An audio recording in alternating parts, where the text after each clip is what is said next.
आणि ती बी हात. हो, पण तू कुठे निघालीस? या दिशेने तर गड आहे. होय तू गडाच्या दिशेने निघालीस. होय, मी देवासनी भेटाया गडावर चालले आहे. म्हणजे तू गडावर जाण्याचा निर्णय घेतलास तर? होय, हे समजा मला कळायच हो, हे मनात पक्क केलं आहे मी. अगदी योग्य निर्णय घेतलास, निश्चितच. आणि जर श्री खंडेराय म्हाळसादेवीला सहाय्य करू शकतात तर तुला का नाही? होय की, आता पण जवळ मी देवासनी हाक मारली आहे, तवा तवा देव माझ्या हाकाला आले आहे. तेव्हा जेव्हा मी देवांचा धावा केला तेव्हा देव समजा सोडून माझ्यासाठी धावून आले. पण ह्याच वेळेला बरं देवांनी मला काही सांगितलं नाही. असं का? आता हे मी कसं सांगणार? कदाचित केवळ म्हाळसादेवीलाच आत्मज्ञान व्हावं म्हणून हे सारं घडत असेल. अन्या काही नुसती हातावर हात ठेवून बघत राहायचं होय? नाहीच. आणि म्हणूनच तर मी म्हणाले तुला, तू घेतलेला निर्णय अगदी योग्य आहे. आणि तू देखील श्री खंडेरायांची पत्नी आहेस. तुझ्याच बाबत असं का घडलं हे तू त्यांना विचारू शकतेस. माझं काही चुकतं आहे असं वाटतंय होय तुम्हाला? अजिबात नाही. या उलट तू आधीच हा निर्णय घ्यायला हवा होतास असं वाटत नाही का तुला? जे झालं ते झालं बघ. पण आता मी शांत नाही बसायची. पण मनामध्ये नुसता एवढाच विचार येतो, माझ्या अशा वागण्यानं देवासनी त्रास नको व्हायला. बानू, अगं देवानी तुझ्यासाठी काय काय केलं हे जरा आठव. तुझ्याशी विवाह व्हावा म्हणून ते जेजुरी सोडून तुझ्याकडे आले होते.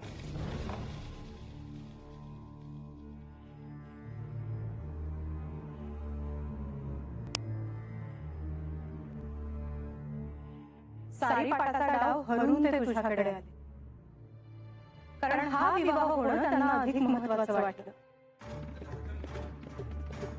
हे कळल्यावर म्हाळसादेवीने त्यांना शाप दिला.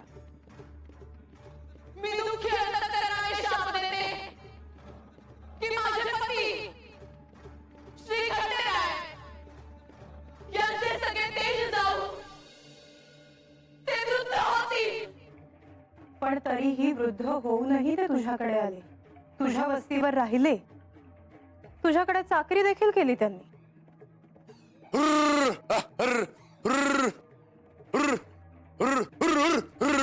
हे सारं करून त्यांनी तुझ्याशी विवाह केला.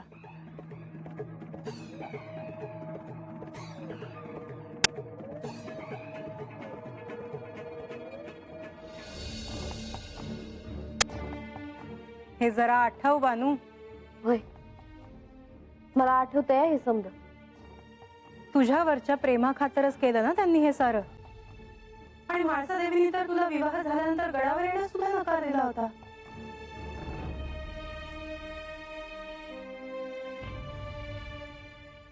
मी म्हाळसा ह्या जेजुरीची सम्राज्ञी श्री खंडेरायांची पहिली पत्नी.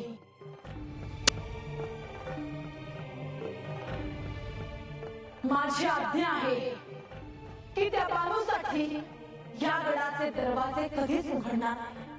पण तरीही त्यांनी हे सारं केलं, ह्या मागे निश्चितच काहीतरी हेतू असणार. आणि तूच त्यांच्यासोबत कैलासात जावंस हाच तो हेतू असणार. होय, खरं आहे बघा तुमचं. माझ्या तर ध्यानातच आलं नाही. मी तुला हेच तर सांगते बानू, हेच विचार तू श्री खंडेरायांना. होय, हे समजा ते मला का सांगत नाहीत हे तर विचारणार आहेत ना देवा. आणि आता तुला न्याय मिळेल असं बघ. जी.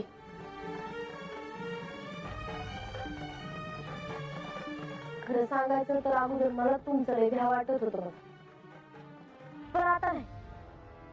आता तुमच्या संग बोलले माझं मनच हलकं झालं. धीर आला मला. आता मी गडावर जाते आणि समजा देवांमुळे बोलते का नाही बघ. हो, येते मी.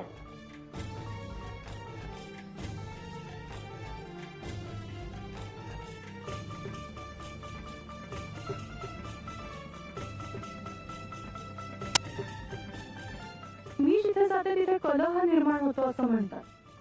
आता माझी आणि बानूची भेट झालीच आहे. माझं म्हणणं बानूला पटलेलंच आहे. आता पुढे काय होणार?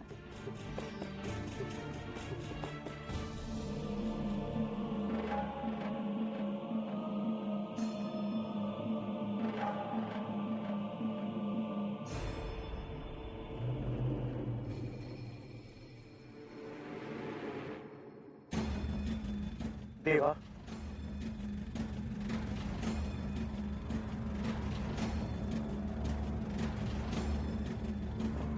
देवा, एक विचारायचं होतं. बोलावे ती माशेट. प्रधानजी स्वतः माणसाला आणण्यासाठी गेले आहेत. त्यांचा काही संदेश आला होता का? म्हणजे ते कुठवर पोहोचलेत? जेजुरी गडावर येण्यासाठी आतापर्यंत त्यांनी प्रस्थान केले असेल. मी देखील त्यांचीच वाट पाहत आहे. देवा, का कोणास ठाऊक मला खूप अस्वस्थ वाटत आहे. सारे काही कुशल आहे ना? सर्व काही शुभ घडेल हीच सदिच्छा. परंतु शुभामागे अशुभ हे दडलेलं असतं. ते केव्हाही डोकं वर काढू शकतं. आपण आहात, आम्हाला कसलीच चिंता नाही. परंतु तिमाशेठ, सूर्योदयापर्यंत काय घडेल हे सांगता येत नाही. देवा, माळसा सुखरूप आहे ना? होय, परंतु मला संकेत मात्र शुभ दिसत नाही. तिमाशेठ, आपण विश्रांती घ्या. काहीही असल्यास मी आपल्याला कळवेन. चिंता नसावी.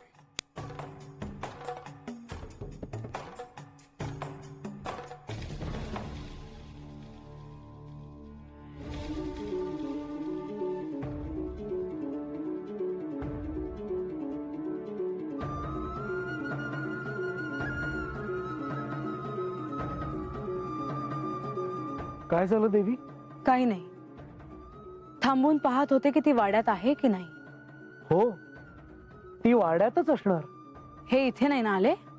श्री खंडेरायांनी तुम्हाला वचन दिलं आहे. ते वचन कसं मोडतील?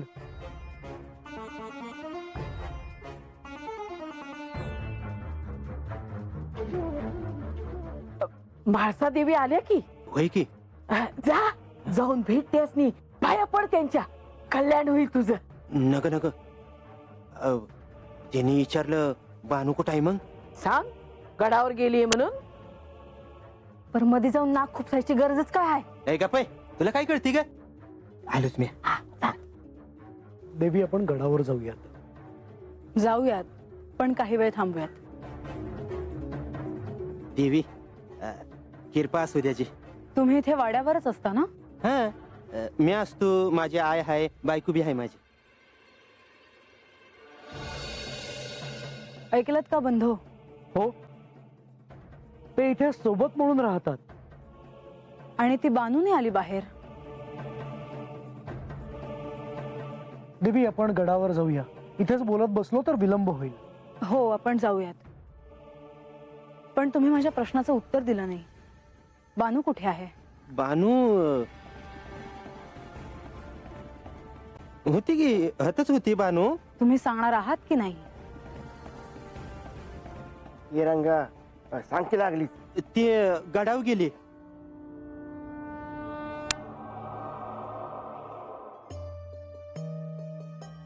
माझं काय चुकलं का जी? तुला कुणी सांगितलं होतं हे सांगायला? माहित नाही असं म्हटलं असतं तर काही झालं असतं का? अरे रंगा, अर्ध्या डोसक्यात काय कांदन वांग भरलीत होय र? माझं चुकलं जी. आता हे बोलून काय उपयोग आहे? जे घडू नये ते घडलंय. आपण निघूया. माझी चूक पदरात याची. पाय सोड, नाहीतर माझ्या रागाला सामोरं जावं लागेल.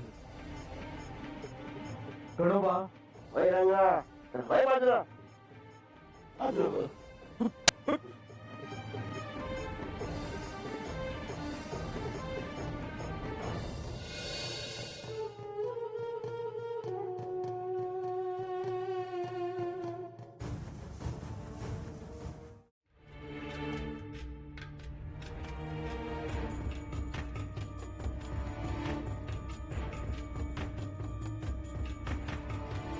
म्हाळसा आता गडावर येणार. ज्या क्षणाची सर्वजण आतुरतेनं वाट पाहत होते, तो क्षण आता आला आहे.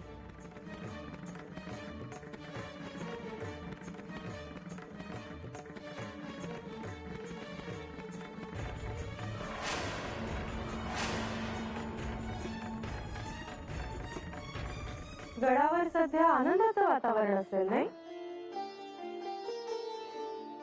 का आली आहेस तू इथं? मी तुझी बहीण आहे.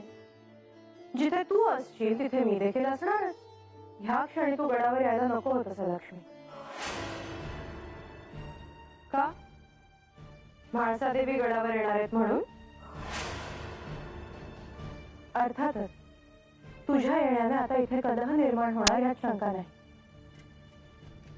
आणि तू आली आहेस याचा अर्थ तू नक्कीच काहीतरी केलं असणार. हे तू नेहमी मला ना दूर लोटलाय. माझ्यामुळे कलह निर्माण होतात म्हणून. पण मी तुझी बहीण आहे याचा जणू तुला विसरच पडलाय.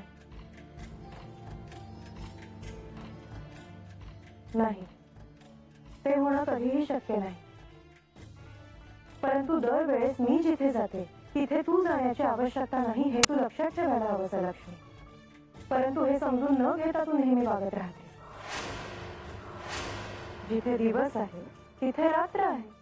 जिथे शुभ आहे तिथे अशुभ आहे. तसंच जिथे तू आहेस तिथे मी देखील आहे. आणि ह्या क्षणी तू इथे आहेस त्याचा अर्थ नक्कीच काहीतरी नको ते घडवून आणलं आहेस तू. काय केलं आहेस? म्हाळसा देवींचं म्हणणं तुम्हाला सगळ्यांना पटत असेल, पण खरं तर बानूवरच अन्याय झालाय. आणि मी तिच्याशी हेच बोलले. म्हणजे बानूच्या मनातला राग तू प्रबळ केलास. तिच्या मनात जे होतं तेच मी बोलले इतकंच. तू असं करायला नको होतंस लक्ष्मी. तुझ्या या अशा वागण्याने माझा क्रोध वाढतोय. तू आता माझ्या समोरून निघून जा, नाहीतर रागाच्या भरात मी काय करेन सांगता येत नाही. म्हणजे आता पुन्हा माझ्यामुळेच हा कलह होणार तर म्हाळसा देवी इथे येण्याच्या आत तू इथून निघून जावंस हेच इष्ट ठरेल. नाहीतर काय होणार आहे? उलट मला तर असं वाटतं की त्या दोघींच्या मनात जे आहे, जो राग आहे, जी कटुता आहे ती एकदाची बाहेर पडूच दे. लक्ष्मी,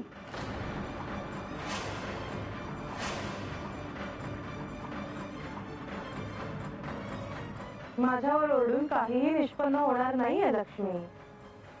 कधी कधी अशा घटनांमुळेच ना काहीतरी चांगलं घडू शकतं. ह्या क्षणी या गडावर वाद नको. त्यामुळे तू इथून निघून जा. आणि हो, जर मी सांगते आहे तसं तू केलं नाहीस तर तुझ्या अशा या वागण्याबद्दल मी पिताश्रींना सांगणार आहे. त्यामुळे तुला त्यांना याचं स्पष्टीकरण द्यावं लागेल. त्यांना मध्ये आणण्याची काही आवश्यकता नाहीये लक्ष्मी. आवश्यकता आहे, निश्चितच आहे. कारण तुला परिस्थितीचं भान नाही. गडावर काय परिस्थिती आहे हे माहीत असूनही तू कलह निर्माण होईल असं वागते आहे. तू ह्या क्षणी माझ्या समोरून निघून जा. माझा क्रोध अधिक वाढण्याआधी इथून निघून जा. मला जे वाटत होतं ते मी केलं. त्यात काही अयोग्य आहे असं मला वाटत नाही. आता पुढे काय होईल हे येणारी वेळच सांगेल. ह्या सगळ्याची उत्तरं तुला द्यावी लागतील हे लक्षात ठेव लक्ष्मी. आणि मी काय म्हणाले हे तू सुद्धा लक्षात ठेव. कधी कधी माझ्या येण्याने वाद झाले तरी हाती काहीतरी चांगलंही लागू शकतं. तुझ्या येण्याचं प्रयोजन ते असेल असं मला वाटत नाही. त्यामुळे असं घडण्याची काही शक्यता नाही. आता माझ्या संयमाची सीमा पार व्हायच्या आत तू इथून निघून जा.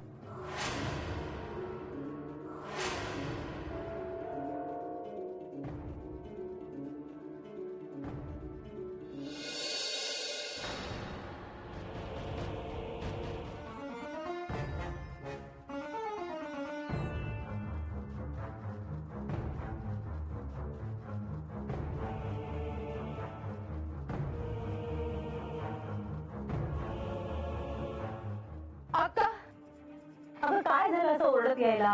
अक्का, माझ्या कानावर एक वार्ता आली आहे. काय? अक्का, मी असं ऐकलंय की देवी गावाची वेस ओलांडून आता गडाच्या पायथ्यापाशी पोहोचतील. ते आता गडाच्या दिशेनं निघाले आहे. खरंच खरंच सांगतेस तू माधवी? असं मला कळलं तरी आहे. मग मग असं जर असेल तर आपण गडाच्या दाराशी जायला हवं. तिथे कोणी असो वा नसो आपण म्हाळसाच्या स्वागतासाठी तिथे असणं आवश्यक आहे. हो अक्का, आज कित्येक दिवसांनी मी माझ्या माणसाला पुन्हा पाहणार आहे, पुन्हा भेटणार आहे.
बानू तू इथे आणि ह्यावेळी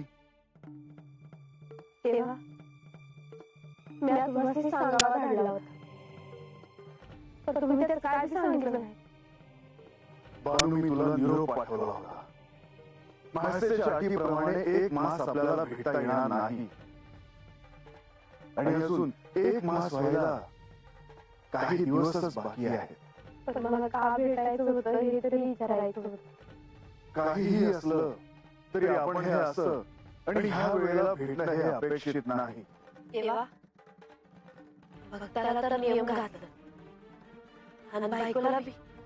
बानू काही दिवसच मी तुला भेटणारच होतो, परंतु आपण हे असं समोरासमोर भेटणं योग्य नाही. एका अर्थी मी मासेला दिलेलं वचन मोडलं आहे. हे असं व्हायला नको होतं. पण मला तुम्हाला काय सांगायचं होतं हे तरी विचारा. बानू तू हे काय करून बसली आहेस? मी इथे राजवाड्यासमोर उभा असताना तू माझ्या समोर यायला नको होता. म्हणजे तेव्हा मी आता तुमचं दर्शन घ्यायला आले ही माझी चूकच आहे. बानू हे काय होत आहे तुझ्या ध्यानात येत नाही. तुला अलक्ष्मीचा स्पर्श झाला आहे. बानू हे तू नाही बोलत आहेस, हे तुझ्या मुखातून अलक्ष्मी बोलते आहे. अलक्ष्मीने तुझ्या पायांना इथे येण्यासाठी उद्युक्त केलं आहे. नाही देवा, अहो त्यांच्यामुळे तर मला तुम्हाला भेटायचं आहे हे कळलं. बानू तुला काय बोलायचं आहे? तेव्हा तुम्ही महाराष्ट्राने भेटायला गेला होता. होय, तुम्ही त्यांच्या पाठीशी उभं राहिला, त्यासनी समजावं म्हणून. होय ना? बानू तू घोषणा केली नाहीस, तू निर्णय घेतला नाहीस, तू दृढ निश्चय केला नाहीस, पण तरीही तुला सहाय्य झाले आहे. तेव्हा बरं तुम्ही मला का नाही शिकवलं? तेव्हा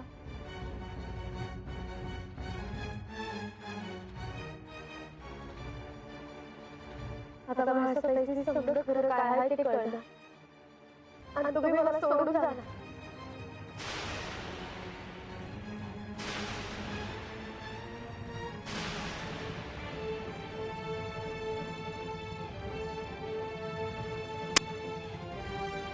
हे काय पाहते मी?